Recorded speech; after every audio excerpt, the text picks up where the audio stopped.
not separate. Questioner. I see here pictures of several saints, and I am told that they are your spiritual ancestors. Who are they, and how did it all begin? Maharaj. We are called collectively the 9 masters. The legend says that our first teacher was Rishi Dattatreya, the great incarnation of the Trinity of Brahma, Vishnu, and Shiva. Even the 9 masters are mythological. Questioner. What is the peculiarity of their teaching? Maharaj. Its simplicity, both in theory and practice. Questioner. How does one become a Navnath? By initiation or by succession? Maharaj. Neither. The 9 masters, tradition, Navnath Parampara, is like a river. It flows into the ocean of reality, and whoever enters it is carried along. Questioner. Does it imply acceptance by a living master belonging to the same tradition?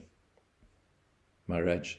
Those who practice the sadhana of focusing their minds on I am may feel related to others who have followed the same sadhana and succeeded. They may decide to verbalize their sense of kinship by calling themselves Navnaths. It gives them the pleasure of belonging to an established tradition. Questioner. Do they in any way benefit by joining? Maharaj. The circle of satsang, the company of saints, expands in numbers as time passes. Questioner. Do they get hold thereby of a source of power and grace from which they would have been barred otherwise? Maharaj. Power and grace are for all and for the asking. Giving oneself a particular name does not help. Call yourself by any name, as long as you are intensely mindful of yourself. The accumulated obstacles to self-knowledge are bound to be swept away. Questioner.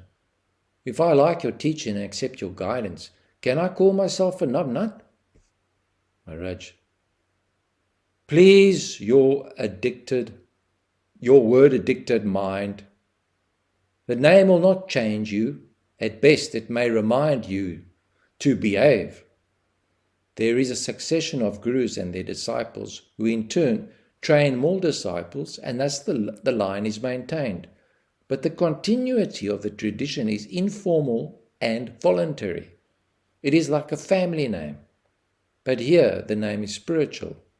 Questioner.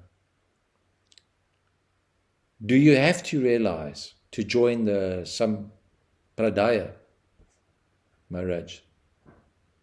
The Navnath Sampradaya is only a tradition, a way of teaching and practice. It does not denote a level of consciousness. If you accept a Navnath Sampradaya teacher as your guru, you join his Sampradaya. Usually, you receive a token of his grace, a look, a touch, or a word, sometimes a vivid dream or a strong remembrance. Sometimes the only sign of grace is a significant and rapid change in character and behavior. Questioner. I know you know for some years I meet you regularly. I know you know for some years I meet you regularly. The thought of you is never far from my mind. Does it make me belong to your Sampradaya? Maharaj. Your belonging is a matter of your own feeling and conviction. After all, it is all verbal and formal. In reality, there is neither guru nor disciple, neither theory nor practice, neither ignorance nor realization. It all depends on what you take yourself to be. Know yourself correctly. There is no substitute to self-knowledge. Questioner. What proof will I have that I know myself correctly? Maharaj. You need no proofs. The experience is unique and unmistakable. It will dawn on you suddenly when the obstacles are removed to some extent. It is like a frayed rope snapping. Yours is to work at the strands. The break is bound to happen. It can be delayed, but not prevented. Questioner. I'm confused by your denial of causality. Does it mean that none is responsible for the world as it is? Maharaj. The idea of responsibility is in your mind. You think there must be something or somebody solely responsible for all that happens. There is a contradiction between a multiple universe and a single cause. Either one or the other must be false, or both. As I see it, it is all daydreaming. There is no reality in ideas. The fact is that without you, neither the universe nor its cause could have come into being. Questioner. I cannot make out whether I am the creature or the creator of the universe. Maharaj. I am is an ever-present fact, while I am created is an idea. Neither God nor the universe have come to tell you that they have created you. The mind, obsessed by the idea of causality, invents creation and then wonders, who is the creator? The mind itself is the creator. Even this is not quite true, but the created and its creator are one. The mind and the world are not separate. Do understand that what you think to be the world is your mind. Questioner. Is there a world beyond or outside the mind? Maharaj. All space and time are in the mind. Where will you locate a supramental world? There are many levels of the mind, and each projects its own version, yet all are in the mind and created by the mind. Questioner. What is your attitude to sin? How do you look at a sinner? Somebody who breaks the law, inner or outer? Do you want him to change, or do you just pity him? Or are you indifferent to him because of his sins? Maharaj. I know no sin nor sinner. Your distinction and valuation do not bind me. Everybody behaves according to his nature. It cannot be helped, nor need it be regretted. Questioner. Others suffer. Maharaj. Life lives on life. In nature, the process is compulsory. In society, it should be voluntary. There can be no life without sacrifice. A sinner refuses to sacrifice and invites death. This is as it is and gives no cause for condemnation or pity. Questioner. Surely you feel at least compassion when you see a man steeped in sin. Maharaj. Yes, I feel I am that man, and his sins are my sins. Questioner. Right, and what next? Maharaj. By my becoming one with him, he becomes one with me. It is not a conscious process. It happens entirely by itself. None of us can help it. What needs changing shall change anyhow. Enough to know oneself as one is, here and now. Intense and methodical investigation into one's mind is yoga. Questioner. What about the chains of destiny forged by sin? Maharaj. When ignorance, the mother of sin, dissolves, destiny, the compulsion to sin again, ceases. Questioner. There are retributions to make. Maharaj. With ignorance coming to an end, all comes to an end. Things are then seen as they are, and they are good. Questioner. If a sinner, a breaker of the law, comes before you and asks for your grace, what will be your response? Maharaj. He'll get what he asks for. Questioner. In spite of being a very bad man? Maharaj. I know no bad people. I only know myself. I see no saints, no sinners, only living beings. I do not hand out grace. There is nothing I can give or deny which you do not have already in equal measure. Just be aware of your riches and make full use of them. As long as you imagine that you need my grace, you'll be at my door begging for it. My begging for grace from you would make as little sense. We are not separate. The real is common. Questioner. A mother comes to you with a tale of woe. Her only son has taken to drugs and sex and is going from bad to worse. She is asking for your grace. What shall be your response? Maharaj. Probably I shall hear myself telling her that all will be well. Questioner. That's all? Maharaj. That's all. What more do you expect? Questioner. But will the son of the woman change? Maharaj. He may or he may not. Questioner. The people who collect around you and who know you for many years maintain that when you say it will be all right, it invariably happens as you say. Maharaj. You may as well say that it is the mother's heart that saved the child. For everything there are innumerable causes. Questioner. I am told that the man who wants nothing for himself is all-powerful.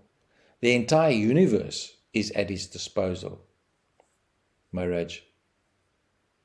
If you believe so, act on it. Abandon every personal desire and use the power thus saved for changing the world. Questioner. All the Buddhas and Rishis have not succeeded in changing the world.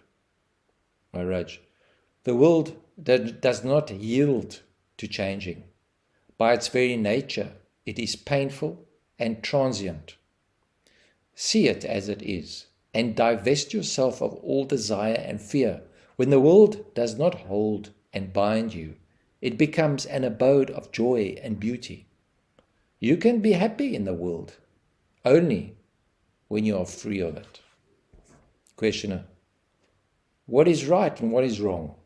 Maharaj. Generally, what causes suffering is wrong, and what removes it is right. The body and the mind are limited and therefore vulnerable. They need protection, which gives rise to fear. As long as you identify yourself with them, you're bound to suffer. Realize your independence and remain happy. I tell you, this is the secret of happiness. To believe that you depend on things and people for happiness is due to ignorance of your own true nature.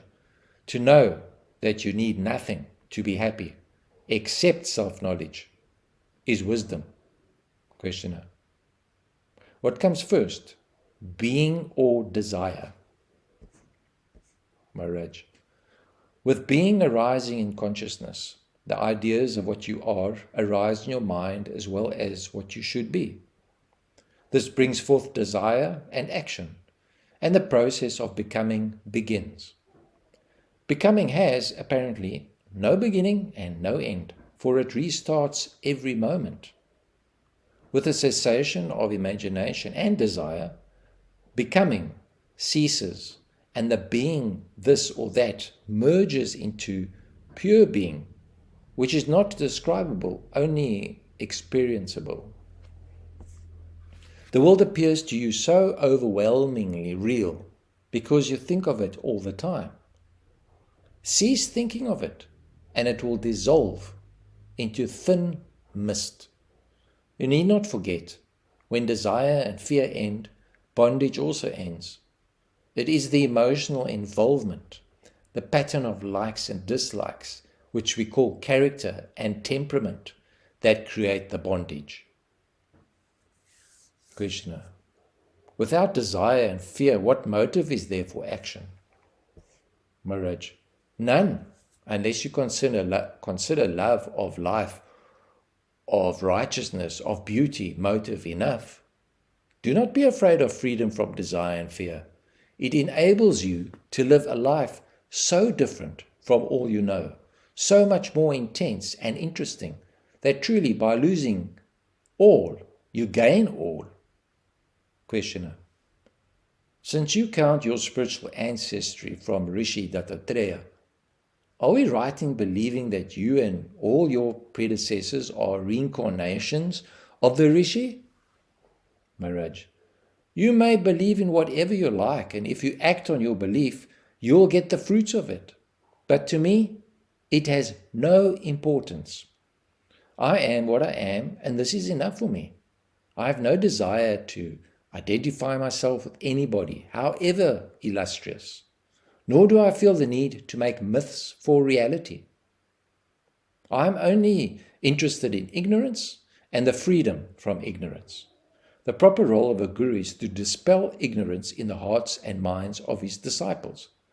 Once the disciple has understood, the confirming action is up to him. Nobody can act for another, and if he does not act rightly, it only means that he has not understood and that the guru's work is not over. Questioner: there must be some hopeless cases too. Maharaj: none is hopeless. Obstacles can be overcome. What life cannot mend, death will end. But the guru cannot fail. Questioner: what gives you the assurance? Maharaj: the guru and man's inner reality are really one and work together towards the same goal, the redemption and salvation of the mind. They cannot fail. Out of the very boulders that obstruct them, they build their bridges. Consciousness is not the whole of being. There are other levels on which man is much more cooperative. The guru is at home on all levels, and his energy and patience are inexhaustible. Questioner: you keep on telling me that I am dreaming and that it is high time I should wake up. How does it happen that the Maharaj who has come to me in my dreams has not succeeded in waking me up? He keeps on urging and reminding, but the dream continues. Maharaj: it is because you have not really understood that you are dreaming. This is the essence of bondage, the mixing of the real with the unreal. In your present state, only the sense I am refers to reality. The what and the how I am are illusions imposed by destiny or accident. Questioner: when did the dream begin? Maharaj: it appears to be beginningless, but in fact, it is only now. From moment to moment, you are renewing it. Once you have seen that you are dreaming, you shall wake up. But you do not see because you want the dream to continue. A day will come when you will long for the ending of the dream with all your heart and mind, and be willing to pay any price. The price will be dispassion and detachment, the loss of interest in the dream itself. Questioner: how helpless I am. As long as the dream of existence lasts, I want it to continue. As long as I want it to continue, it will last. Maharaj: wanting it to continue is not inevitable. See clearly your condition. Your very clarity will release you. Questioner: as long as I am with you, all you say seems pretty obvious, but as soon as I am away from you, I run about restless and anxious. Maharaj: you need not keep away from me, in your mind at least, but your mind is after the world's welfare. Questioner: the world is full of troubles. No wonder my mind is too full of them. Maharaj: was there ever a world without troubles? Your being as a person depends on violence to others. Your very body is a battlefield, full of the dead and the dying. Existence implies violence. Questioner: as a body, yes. As a human being, Definitely no. For humanity, non-violence is the law of life and violence of death. Maharaj. There is little of non-violence in nature. Questioner. God and nature are not human and need not be humane. I am concerned with man alone. To be human, I must be compassionate, absolutely. Maharaj. Do you realize that as long as you have a self to defend, you must be violent? Questioner. I do. To be truly human, I must be selfless. As long as I'm selfish, I'm subhuman, a humanoid only. Maharaj. So, we are all subhuman and only a few are human. Few or many. It is against clarity and charity that make us human. The subhuman, the humanoids, are dominated by tamas and rajas, and the humans by sattva. Clarity and charity is sattva, as it affects mind and action. But the real is beyond sattva. Since I have known you, you seem to be always after helping the world. How much did you help it? Questioner. Not a bit. Neither the world has changed, nor have I. But the world suffers and I suffer along with it. The struggle against suffering is a natural reaction. And what is civilization and culture, philosophy and religion, but a revolt against suffering? Evil and the ending of evil. Is it not your main preoccupation? You may call it ignorance. It comes to the same. Maharaj. Well, words do not matter, nor does it matter in what shape you are just now. Names and shapes change incessantly. Know yourself to be the changeless witness of the changeful mind. That is enough.